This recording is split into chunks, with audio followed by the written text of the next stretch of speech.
This is a post-lunch session. I honestly hate post-lunch sessions, I must tell you, because number one, usually I'm the one who feels sleepy.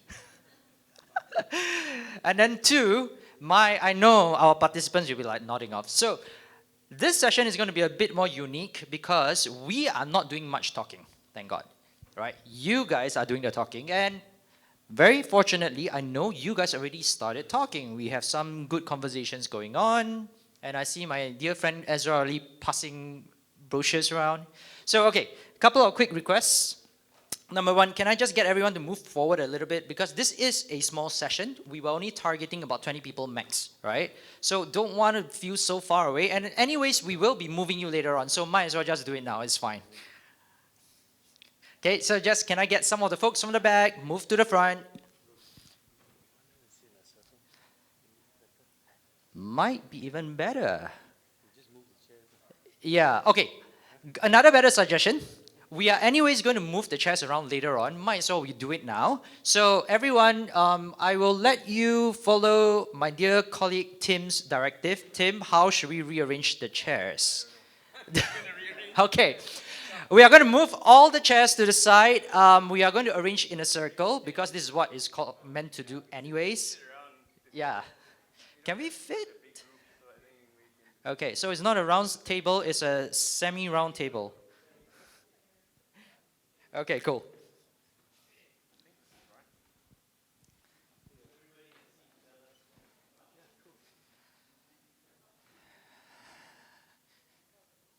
Not too bad. I was expecting a smaller turnout actually.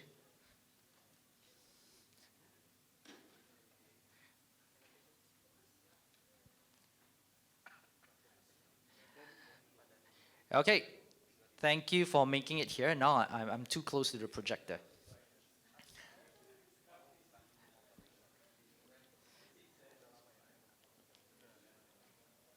Okay, probably I got to stand a little bit further now.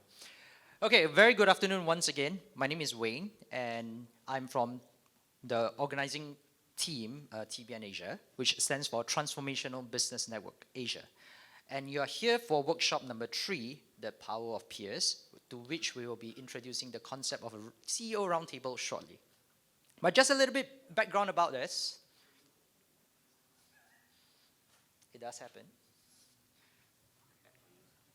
Yeah. Okay. It still doesn't work. Okay. So just a bit quick introduction about us in case you missed some of the plenaries, which I would believe because most of you guys are exhibitors, I presume. We are a non-profit based in Singapore with the purpose of doing poverty alleviation through business-led approaches. Okay, there are many ways to look at poverty alleviation. Charity, philanthropy is one of them. In our case, we just chose to take the business route. And the way we are approaching this is by attempting to build an ecosystem, which I'll talk a little bit more about, to support social entrepreneurs, which I believe makes up 90% of this room in Southeast Asia. There is one thing unique about the way we do things, and this is not from us, it's from you guys who have worked with us. They tell us we are unique in one very interesting way, which is not very scalable. We are very high touch, okay? The amount of time we spend with our entrepreneurs, very high, not very scalable, I must say, but that's what most of our entrepreneurs remember us for. For those of you guys we have worked with, you know what we are talking about. So a very quick introduction about this ecosystem that we are talking about. We think of our ecosystem in terms of stakeholders, in terms of people, right? So one of the primary stakeholder group is, of course, the social entrepreneurs, you guys. But when it comes to entrepreneurs, the next thing you guys will be asking for is, we need investors. Okay, so we also have an investor network that we are developing. And then the investors say, well, good, interesting ideas, but the business is still kind of undeveloped, or sometimes the entrepreneurs themselves are a little bit raw. That's when we have our expertise network, and some of you guys, I believe I see a few faces here who are part of the expertise network, help to support the entrepreneurs to develop their businesses, different parts of their operations, and sometimes even their leadership skills. And underlying all of that is our events and partnerships pillar, which is why we are all here, because conferences are great ways for people to know people, to connect, exchange ideas, exchange brochures, and that's why we're all here. Okay, so I want to give you guys a little bit of background. What we used to do for our social entrepreneurship support is to run an investment readiness program, which we call SEF, right? Social Enterprise Training Hub. I'm not going to go through too much details, but suffice to say, it used to be cohort-based, which you can see here. And we found that, at least for us, we probably can do a bit better than a cohort-based program, because in the first place, we are high touch, right? So every time we come with a structured cohort-based system, we still end up deviating for each and every social entrepreneur.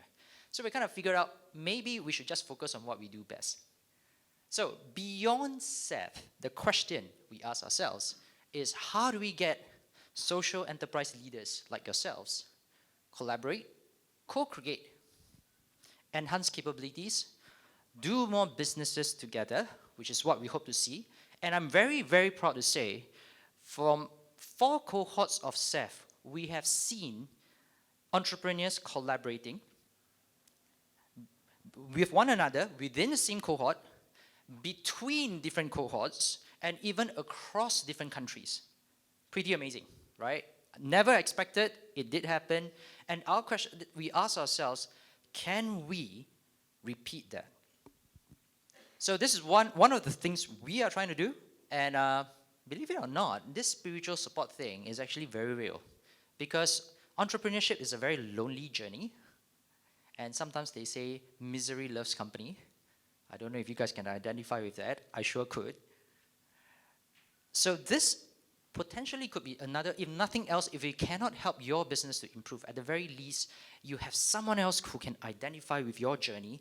That in itself is very powerful. At least that's what I was looking for when I was an entrepreneur like you guys. And how do we do this? Is it physical? Is it virtual? Well, there are a lot of questions that we are still looking for answers. And this is why we have this session today, to say what this can look like. Everything I said right now has only been a preamble. Now for the real thing, I will pass this over to my colleague, Jeremy. Thank you. Sorry, this forward, right? Down is forward, okay. Okay, thanks. Okay, so thanks, Wayne, for giving an overview. All right, now I'm going to share with you this whole idea of what we plan to do, and it's going to be actually a live session, right? We're going to actually trial run it with you guys so that we get some real life feedback, and also to see if you want to participate in this. So what we're going to do is we're going to, can you help me? Yeah. We're going to run a actual CEO roundtable today, okay? And like what Wayne has shared, the CEO journey is lonely, leadership is lonely, and very often peer support is going to help you to answer those questions that you might have, right? Instead of getting expensive consultants. So in this session, what we're going to try to see if it works is whether this is the right platform for what we call co-learning, right? How do we learn from one another? Co-problem solving. That means, we tap into the collective wisdom and intelligence of our peers. And lastly is, can we grow our businesses together? Sometimes your next biggest opportunity might actually come from the community, right? So this is what we're going to do. So this activity is going to be called the sounding room, okay? And at any session, we will just feature one CEO, right? So that there's one point of focus. So eventually, maybe you guys have to kind of queue up if you want to be on this, right? So one CEO or leader will share a particular issue or problem or opportunity that they are working on at that point of time, right? So it will be an area that they feel they need advice, they need help, they need some insights, they need some feedback. Maybe they need somebody to tell them if they think that this is a good product, will it work or not. And then he will come out and he will share it with everybody, and then the floor will be open for people to give feedback, to maybe ask him questions, to clarify, to help him, sort out his thinking. Because very often, we are so immersed in our own industry and our own company that we are not able to look at it from another point of view, right? So we hope that this panel of peers will be able to ask questions, provide solutions, insights, what we call peer advisory, and maybe even business opportunities, right? Maybe it's, some of you can say, I think I know somebody who will need what you do, what you are doing, right? I can connect you with this person, or you want to enter this country, I can help you. So essentially, this becomes like a community peer support plus your peer advisory panel, right? Instead of having expensive consultants, you might want to find your answers from the people who understand what you're trying to do. And what is unique about TBN is I think all of you come with a common belief, right? That your business actually makes impact for somebody. And I think that puts everyone here in a very unique position to give you the kind of insights that's aligned to what you want to achieve, which would be very different if you talk to people that maybe commercial consultants and advisors. Okay, so if you are ready, we're going to run this, okay, with a real entrepreneur from among yourselves. He's going to share an issue. I'm not sure what issue he's going to bring up. And then he will ask you for your thoughts, your insights, your advice, or anything that you think would help him. Okay, so can I just invite you to put your hands together for Tommy from Green Hope? Tommy, maybe you want to come and stand in the center. It's easier for everybody to see you, right? Wow. Thank you, Tommy. I They think already it's clapped, fine. so you must come to the front. Okay, Tommy, please tell us. Okay, guys, so today, because of time, let's run this exercise for maybe about 25 to 30 minutes. Let's see how it goes, okay? And please feel free, after Tommy has shared, he's a good friend. He has shared, he's gladly volunteered to help us to run this exercise. But, for the sake of everybody's benefit to make this platform work out, please give your generous advice and solutions to him. All right, thank you. Tommy. Thank you so much, Jeremy. So when Jeremy and Brother Tim asked for volunteer to do this, I was asking, how many problems you want us to share? He said, one. I was like, wow, I was so disappointed. I have 200. So anyways, maybe I'll just give a little. This is something that I believe in. I think it's that African proverb: if you want to go fast, you go alone. If you want to go far, you go together. And so let me explain a little bit about Green Hope. Green Hope is a social enterprise in the material innovation technologies. So we have our own, we develop our own patented bio-based materials, and we create the bioresins, and then we sell to many different factories around the world to produce the downstream applications, be it seedling bags, garbage bags, any items that are not economical or viable to be recycled. So that's our focus. So currently we export to many countries, but one challenge is being a social enterprise. You always have limited budget. You always have resources that you need to manage well. If there's a lot of inquiries from different countries around the world, what is the efficient way or a good business model or commercial arrangements or setup to create the foreign outposts to sell to other countries, right? What are the various models? Because I feel like of the many countries that we're selling to, it's a little bit of hit or miss. So I'm trying to think about how to systematize this or create a system around this that can be effective. And it could be clearly different countries or different type of countries could merit different models. It could warrant that also. But yeah, happy to hear your ideas, your thoughts. How do we scale internationally in an efficient way or manner? So you can ask questions as well, right? If you want to clarify or you want to know more, please use this chance to ask. Tom. Are you just talking? Oh yeah. I've just got a question. Are you just talking about sales? So sales of your product, or are you talking about supply chain scaling? Very good question. Let's focus on sales for now. Yeah, let's focus on sales. And how we sell is sometimes we can sell just the upstream technologies, the bioresins, or if it's like UK, for instance, the developed countries, there's no manufacturing there for shopping bags or whatever, then we can sell the finished products too. So it depends. We're also flexible. Yeah. What's that? Anybody need the mic? Oh, okay. So the first thing is the question between being reactive or proactive. And I think when it comes to sales in new jurisdictions, we were in in 3, 4 different jurisdictions ourselves. It often helps to actually be a bit reactive, and identify areas that are, well, first of all, identify the countries that you think you have some kind of reasoning to believe is a good opportunity for you. But focus on the markets that you're doing really well in. Make sure that the marketing is there and is going beyond the borders, but still focusing on where your main sales are coming from. And as and when you get opportunities coming to you from these particular locations, you kind of latch onto that as an opportunity. And if it develops and it becomes, a viable opportunity, then you've got an opportunity to enter that market with an existing client. And you could even bolster that with marketing around that and use that as a springboard for that particular market. So I think proactively going into new markets is dangerous. You're not guaranteed success, right? Yeah. But if you wait for individual opportunities, the bigger the better, obviously, to come to you from any particular market, then be reactive and say, well, obviously there's a market here, there's an opportunity on the plate, which means that we're guaranteed revenue from this initial engagement. That might be enough to cover your costs of doing the feasibility study and the work required to understand how to serve it best, that market. And then you never know, it might just blossom into a major sales hub for you. Yeah. Your name? Sorry. Thanks, Tom. Sorry, my name is Tom. Yeah, Tom. Yeah. Perfect. Yeah. No, thanks for your input, Tom. I think, it makes sense. It's kind of balanced fashion rather than just go all out and proactive and throw everything in there. We do need, sometimes I feel, to be more efficient, we do need team on the ground or partners, like-minded partners on the ground. Otherwise, everything gets very expensive or mistakes get made all the time then, right? Yeah. Thanks for Thank that, you. Tom. Yes. Maybe you can introduce yourself and then share with us your thoughts.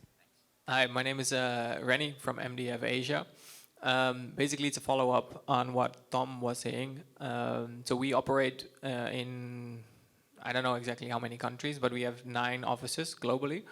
And the way how we entered those markets also is because we used government funding to try things, which reduces our risk. So for feasibility studies, there's usually a lot of grants or certain funds available to try things. So I don't know where your company is registered, but we are originally a Dutch company, and that made things easier for us to explore opportunities overseas. So maybe that helps wherever you're from to see if there's any export type of funding available from the government, because basically it's a easy way to try something new. I don't know if that helps.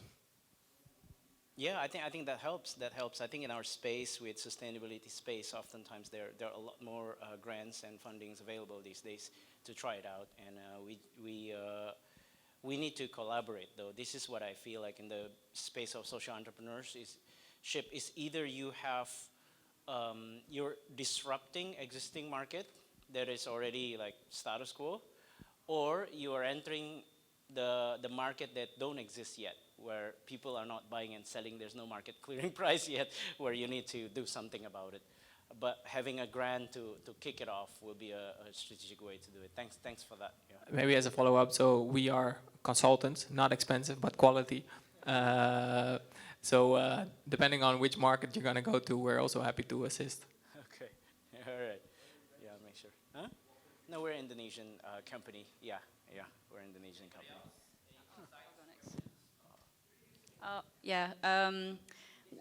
Sorry, yes. My name is Sabine. I am, I work in the space of leadership coaching and executive coaching.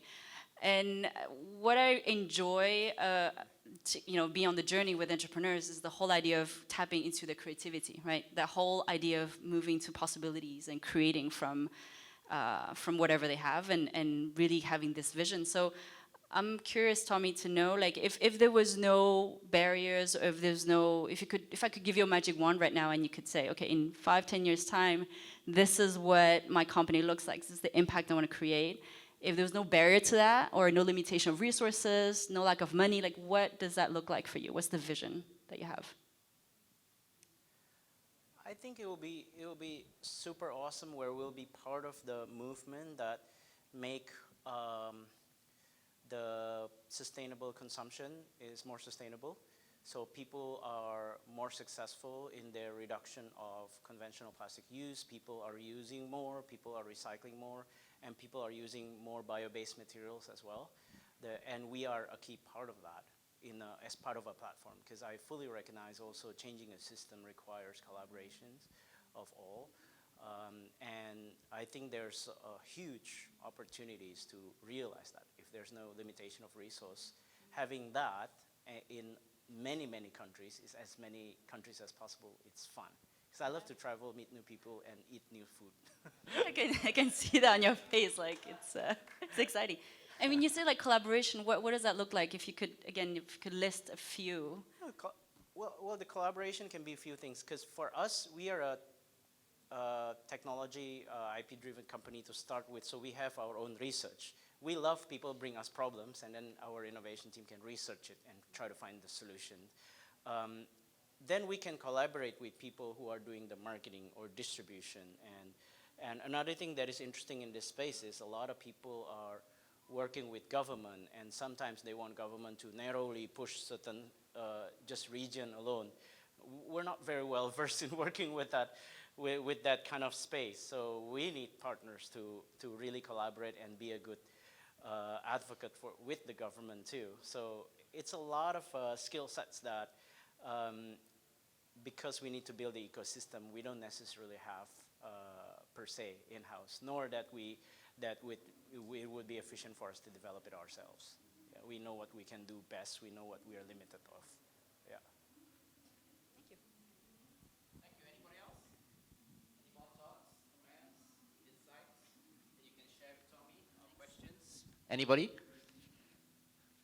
got a question, just a question. Please. When you enter a new market, do you need to set up an entity there, or are you just going in from a sales perspective, or are you just finding a local manufacturer and distributor? Today, we don't have our own entity just yet. So it depends. That's part of the question. What is the cost-efficient way to do it? Yeah. So today, we have what we call agreement.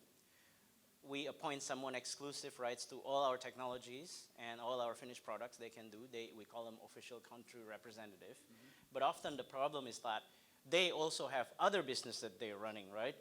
Everybody gets excited, try to make the world a better place, right? Until they got hit on a roadblock, then they got busy with their existing business. Then they're not really pushing on our product, but they're sitting on exclusivity. So that's something that now we learn. We probably should not do that, or at least we need to see your level of commitment or investments or target-based exclusivity, and that's the kind of stuff that we do.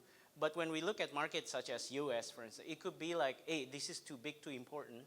We're probably willing to create a joint venture, for instance, with some local partners. Yeah. But one thing that we realize is that in this space like this, it's probably not wise to just do everything ourselves. And well, my personal mantra I learned from my friend, Italian architect, also is less ego, more eco anyways. It's no point to do everything ourselves from end to end, because I won't have life that I want to have on the other part of life. So it's probably good to have some local partners too. Yeah. Okay, cool. Thanks, Tom. Okay, so for those who have just joined us, you might be wondering what's going on, right? So we are running this session called the CEO Roundtable. It's actually a trial to see if we could use this platform to feature one entrepreneur, maybe every month, every quarter, we do not know yet, but basically it's for the purpose of co-learning, co-support, and to see if we can do business together, and very much of getting the crowd to provide, the wisdom and the collective intelligence to help each other to solve problems, right? So maybe can I invite those who just came in to come a little bit closer to the front, right? Because we really want you to participate in this discussion, right? This is not static, you're not listening to a speech. Your comments, your insights, your advice, your questions would actually make this session a success, all right? So please come forward. We really would like to welcome you to participate, okay? So, yes, do you have all right, please.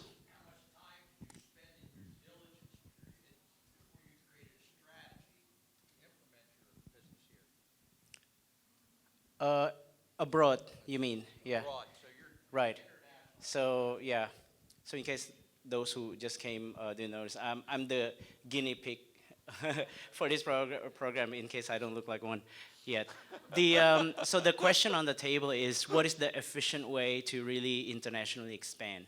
Once you kind of get a good sense of your domestic markets, right now we export about 40%, but there's a lot of other markets to do.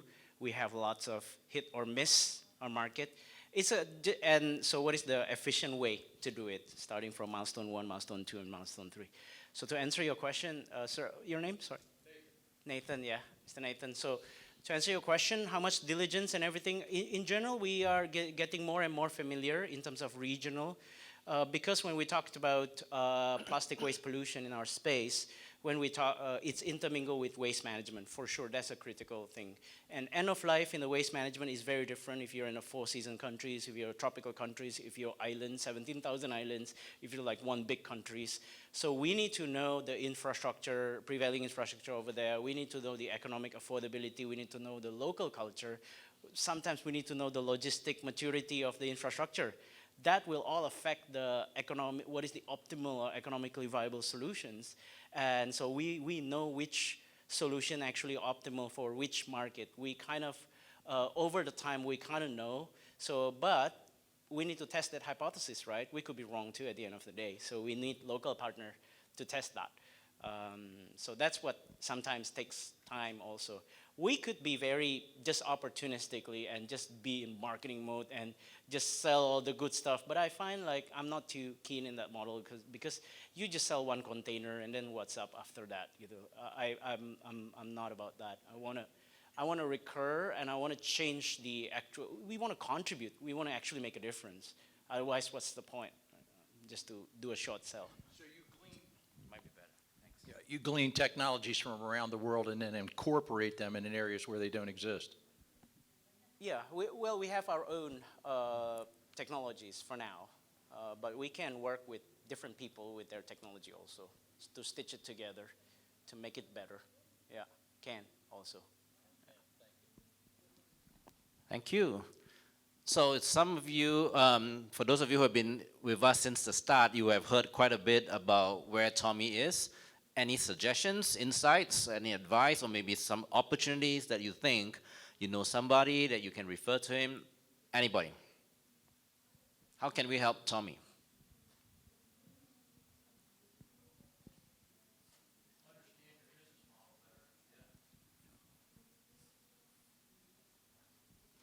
Sorry, maybe it's not.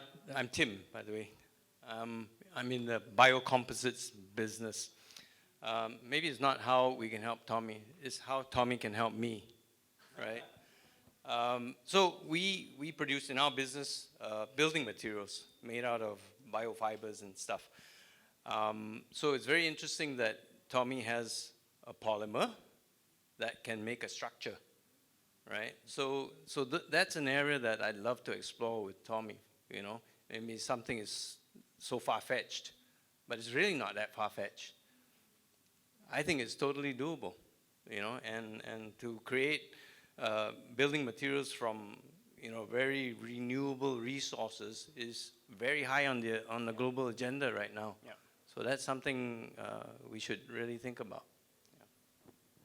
Yeah, it's super cool. I didn't realize that, Tim, because first time, I think I know, Tim, you were doing a lot of building materials, right? The actual building block of that buildings.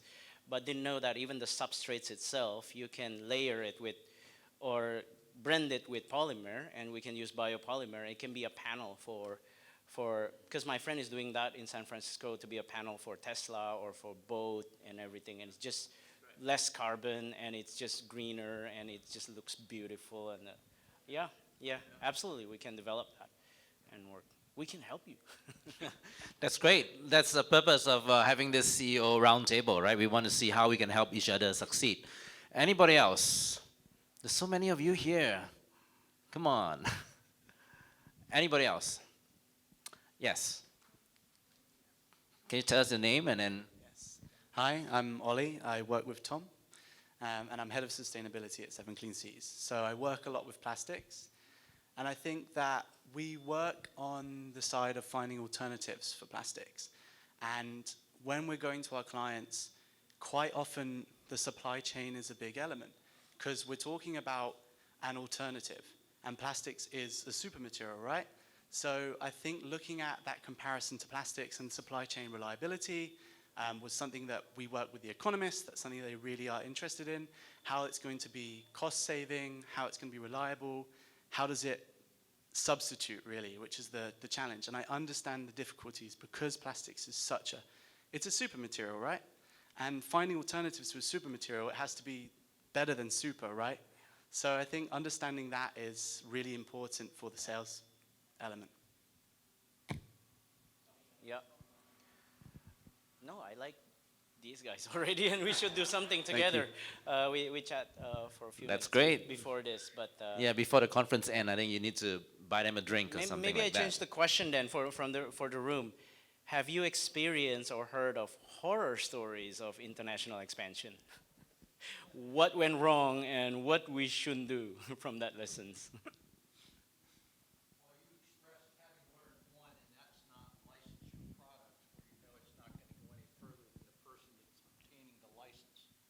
So from an expansion perspective, you mentioned integrating something into a product that creates strength or tensile rigidity.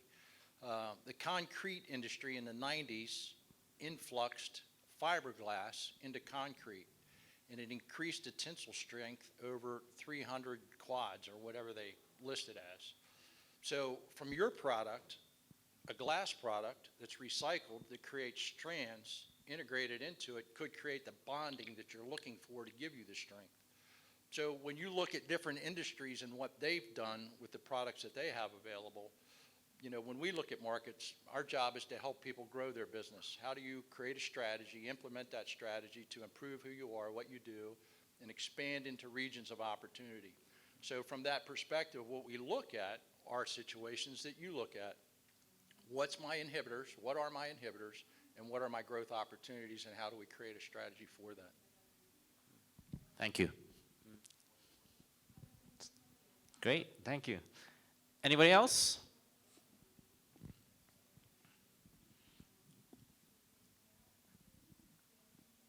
Maybe we have time for one more, all right, before time's going to be up, and then we might all be going to the next session.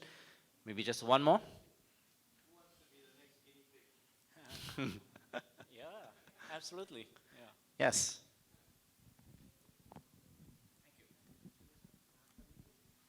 Hi, Tommy. So it was great meeting you yesterday. So as you may know, I'm Zena, and I do something that's completely unrelated to your industry, which is migrant worker recruitment. But I think one similarity that we share is that we've definitely faced the challenges of wanting to operate regionally, like across Southeast Asia. And I think in Pink Collar's experience of building our supply chains from Malaysia to the Philippines, and this year being faced with a growth or expansion challenge of expanding into Indonesia as well. I think one lesson that we've definitely learned over the past few years is definitely when you're thinking about expanding operations to a new regional market is to start with a small use case. So I've actually been going through your website, and I can see that you already have licenses for your products in Malaysia, and you also have a few kind of key customers in Malaysia as well, like Giant and so on. So I think the first thing is definitely, if you want to expand your presence in Malaysia, is to start with a smaller use case, like a pilot case, and see how the lessons that you can learn, which is kind of relatively low risk, right? When you're not committing too many financial or operating resources for that particular pilot. And the second thing is, I think just based on our own experiences as consumers, is that you can definitely look into partnering or pitching to companies that serve, I would say, the T20 demographic in Malaysia, which would be the top 20% income earners. Companies and maybe supermarkets like Ben's Independent Grocers or Cura that have a sustainability mandate and would serve customers that would be willing to pay for more sustainable packaging and would have the manufacturing relationships to invest these financial resources too. Right. Yeah. Thank you so much for all the input there. Maybe just one quick follow-up question is that, should we hire and set up our own Malaysian team on the ground, or should we explore finding just a local partner? I think if you have some research and development to do before you enter the market, it's actually very accessible to hire, I would say, like a local staff to do that for you, who might already have, some access to networks. We say this because we work with partners from Hong Kong and Singapore as well, and they have done kind of the same, like they've actually done the same arrangement through us, which is to hire a staff on the ground in Malaysia, but to kind of like supplement and work for their operations in Hong Kong and Singapore with a much lower cost for labor and not needing to, I guess, kind of invest too much into setting up a team on the ground. So I guess you could do that. There's a lot of opportunities and desire for the Malaysian labor force to kind of look into remote opportunities right now. Yeah. Thank you. Thank you. Thanks. So before we go, can we give Tommy a big round of applause? And thank you for every one of those who shared your insights, you asked questions, right? Or you raised certain points for Tommy to think about, right? So I'm sure Tommy has gained something useful, right? He's probably something for him to think about. I was also listening to some of the suggestions given. Probably, Tommy might want to have more conversations with you, right? So that's really the purpose of this conference, as well as this community, for us to help each other in our journey to becoming successful in whatever business that you're in, okay? So I'm gonna hand the time over now to Wayne to kind of like wrap this up and to get some feedback from you on how we can improve this whole sounding room experience. And I think he's also gonna make some announcements on where we're gonna go from here, okay? Because for the rest of us, me, Tommy, and Tim, we are going to be in the next panel, so we might be leaving the room soon. So I'll hand you back over to Wayne. Thank you. Thank you, Jeremy. Not bad. We started the session with only like this arc circle, and then suddenly the back got filled up, right? Why is this a good session? In a few ways. One, when the participants talk more than the people standing in front, is always a good sign, right? That means there's really good participation here. Number two is this is one of the rare moments where we get most founders and CEOs here, right? So we are going to do a couple of things very quickly. We are going to turn things around. We are going to make sure you end ahead of time, because it's very rare that you get a lot of founders here. So please make sure you exchange naming cards to do yourselves a favor before you break off to the next session. Okay? If I have some time, if you guys could indulge in me, give just some very quick feedback on how this can be done differently. Any suggestions? Because when you're regional, most likely we have to do a mix of virtual and physical.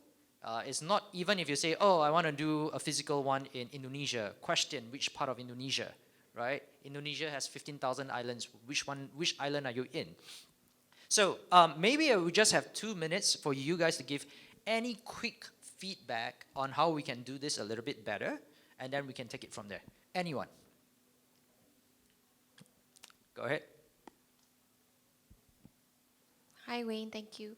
I think just a very small one. Perhaps before you run a session, you could just make sure that the groups are categorized, in the right industries. Because I think all of us come from very different backgrounds. And for example, we're in the ethical recruitment space, so we might not be able to provide very targeted advice for, this industry. But if you do kind of break people into different industry groups, then you might find more targeted responses. Yeah. Very good point. We struggled with that. With Tim and Jeremy, we were supposed to break this into 2 or 3 groups because we had no idea how many people are going to turn out. Let's be very honest. We are saying 20, maybe we are quite fortunate. That's why we have 2 of them. We are supposed to divide you guys into groups of 2 or 3, depending on how many turn out. We are like, look, it's the first day. People are going to network. They're going to come from lunch. They're going to be late. Let's just do 1.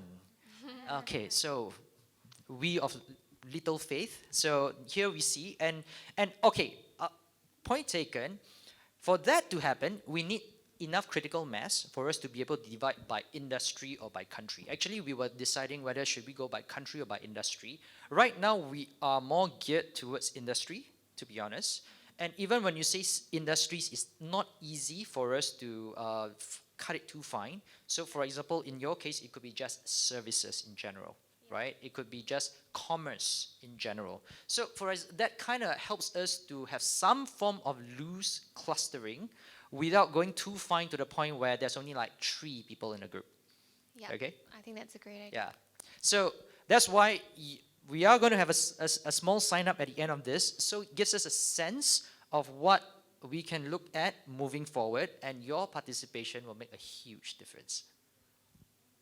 Thank you. Any more feedback, anyone? Yes, Ezra. Win for the sounding room, normally how long is that for once? Because if time allowed, then maybe we can have more background about the CO itself so that we can know more background and we know where to help instead of, yep. Okay, another good question. The honest answer is we are also still figuring that out. We have thought about, if it's very group targeted, it could be 60 minutes. Some people have said 90 minutes. If it's just a sound, this format, I honestly think 90 minutes is way too long. Unless we do 30 minutes possible with, let's say, 2 CEOs. I think that's possible. If you guys actually are not too tired, still have the capacity, maybe 3. So that will be 90 minutes. We are not sure. We are actually in that process of fact-finding right now. So maybe you guys could give us some feedback to say that, look, my attention span, 60 minutes, lunch break, that's all I have. Okay, we'll do 60 minutes then, right? But we are thinking at least 60 minutes. We'll adjust accordingly. One more feedback. Anyone? I thought I saw a hand somewhere.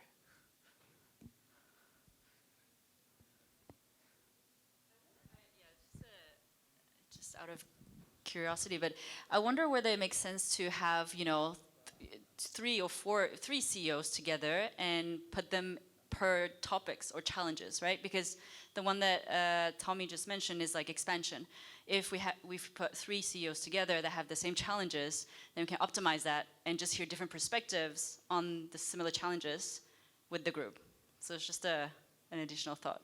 Because as a journey of an entrepreneur, there are stages and phases that they would encounter, and that's quite in similarities. So I was just wondering if we put 3 of them together with the same challenges and the room kind of feed them with things to see if they can cross, give, just among the 3 of them, share perspectives. And then I guess that brings even more energy and more perspective and thoughts and ideas.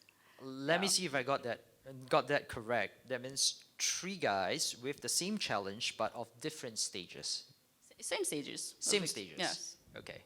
So same challenges could be from very different industries, Yes. and we see what are some of the ideas that get exchanged. Yeah.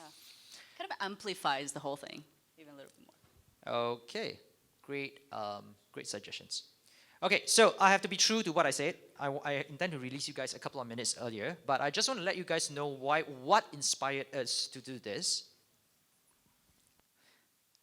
Okay, so as we mentioned, we are kind of thinking of coming to an end of how we used to do our social entrepreneurs support program. We want to see if we can temporarily pause our cohort-based system because we want to really provide what matters most to you. So what we have done is we actually talked to everyone, or almost everyone under our social enterprise training SEF program participants. This is one part of a page with a lot of sub-points out of 16 pages where we really try to dive in and understand what our entrepreneurs really need. And this is through first-hand interview, very high touch. Each interview at least is 60 to 90 minutes, and some of them we couldn't even finish after 90 minutes. So many things to talk about. So I literally have a team that transcribes and then a team that crunches the data together. So that's very high touch. We hear from you, get feedback, and of course, like any self-respecting data analyst, you must always have a 2x2 matrix, right? And bonus if you can put it in a nice color table, right? So these are kind of what we came up with: impact, difficulty to implement, and these are just early stage guesstimates. We want to get more feedback from you guys. I do a lot of product development and feedback, talking to users. You guys are the users. Helps us to understand what you really need, right? Finding the product market fit, so to say. So we are still in the early stages, but we are getting somewhere. Of course, everyone needs money. Investment, everyone needs money. No doubts about it. Everyone needs more sales, yes. But how do we support you as an ecosystem player is a different story. Okay, we are still trying to figure that out. We are starting to see a couple of themes being clustered. So that's kind of what's the inspiration behind it. So, all said, we do invite you to join us for the next session. If you find this interesting, you find this helpful, the next session is for us to co-create really this particular format to understand what works for you. So we want to look at how we deal with we want to see how we deal with the clustering of topic, the duration, the format. Is it physical, virtual? How do we do breakouts and stuff like that? We want to hear your feedback, okay? So the next session, we are the guinea pigs ourselves. We want to get feedback from you so that once we get this right, it becomes something that you have buy-in because you help us co-create this format, then we can take it from there, okay? So really appreciate if you could just scan a QR code or you can just type in the tiny URL, fill up the form, only 5 questions. One of them is an optional feedback. You can say anything you want. You like this session, you don't like this session, you have ideas of how to run this, you want to be the next guinea pig, just key it in. We kind of get a sense of how many people are interested, then we can take it from there. Okay? Really appreciate if you can fill this in.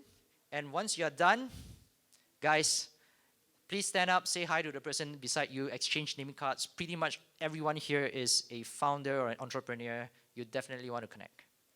Okay, with that, thank you very much. My name is Wayne, and we'll see you around.